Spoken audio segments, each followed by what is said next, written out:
இந்த ஆசனா பண்ணுங்க, அந்த ஆசனா பண்ணுங்கன்னு சொல்கிறாங்களே, ஆனால் ஆசனானா என்ன மீனிங்னு தெரியுமா?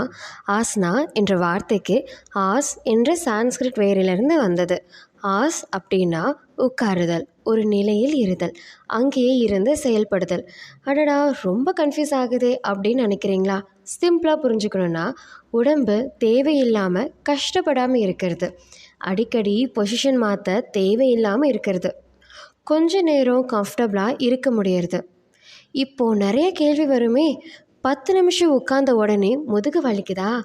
கீழே உட்காந்து எழுந்திருக்கும் போது கால் வலிக்குதா? கொஞ்ச நேரம் நின்னாலே பொசிஷன் மாற்றணும்னு தோணுதா? அப்போ என்ன அர்த்தம்? நம்ம பாடி இன்னும் சில நிலைகளை கம்ஃபர்டபுளாக இருக்க ப்ராக்டிஸ் பண்ண தேவைப்படுதுன்னு புரியுது. அதனால் ஆசனா அப்படின்னா கஷ்டமான போஸ் பண்ண ட்ரை பண்ணுறது இல்லை, உடம்பு கொஞ்சம் கொஞ்சமாக தேவையில்லாமல் கஷ்டப்படாமல் இருக்க கற்றுக்கிற ப்ராக்டிஸு. யோகாவில் ஒரு முக்கியமான வாக்கியம் இருக்குது, ஸ்திரா சுகம் ஆசனம். இதை சிம்பிளாக சொல்லப்போனால் உடம்பு கஷ்டப்படாமல் நிம்மதியாக இருக்க முடிகிற ஒரு நிலை. இப்போ ஒரு கேள்வி வரும், சின்ன வயசில் ஈஸியாக பண்ணின சில மூமெண்ட்ஸு இன்றைக்கியே கஷ்டமாக இருக்குது. அதை அடுத்த வீடியோவில் பார்க்கலாம். யோகா பற்றி பேசி முடிக்க முடியாது இப்போவே, ஆனால் உங்கள் பாடி என்ன சொல்லுதுன்னு கேட்க ஆரம்பிக்கலாம்.